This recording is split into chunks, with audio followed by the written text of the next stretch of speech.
When the parachutist starts to fall downwards, the two forces will of course be the weight that's pulling it down, and there will be air resistance that's acting upwards. So that's how we should draw it. Actually, I should draw the weight a little longer because the length actually represent the force, so the weight cannot be much shorter than the air resistance. So this is what I would draw. Which of the forces, that means whether it's weight or air resistance, which one will be larger? Now when the parachutist jump out, the parachutist move downwards, so you will follow the direction of the bigger force. So therefore the weight is larger because the parachutist fall downwards, right? And so downwards is the direction of the weight. It will always follow the direction of the bigger force. And now after parachute has opened, you're going to draw the forces again, and since we regard everything as one object, air resistance, and this is the weight.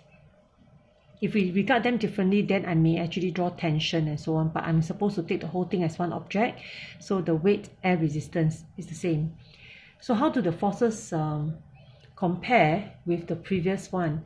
Well, now when you open up the parachute, you are going to have more exposed surface area, and the exposed surface area will then increase the air resistance, right? So when you open up parachute, a larger surface area, so a larger resistance, air resistance, so compared to the previous one.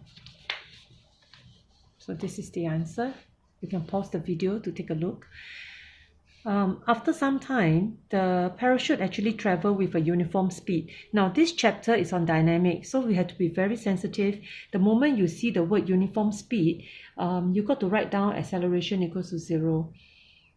Okay, after a while the question becomes quite standard. So it's a uniform speed, so straight away I think of acceleration equals to 0, and the next thing that comes to my mind is resultant force is 0.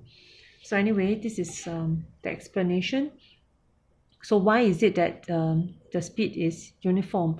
Well, there are two forces acting on the parachute. One is the weight and one is the air resistance. So if the weight and air resistance are equal, which is possible, so when the two forces are equal, then there will be no resultant force, right? Down and up, same value. So resultant force will be 0. Now resultant force is ma. So since F is 0, that means acceleration will be 0. And when there's no acceleration, the speed will be uniform. And this is a very common question that's being asked. So make sure you understand. If you have any question, you can leave it under the comments for me. Okay, so this is the answer.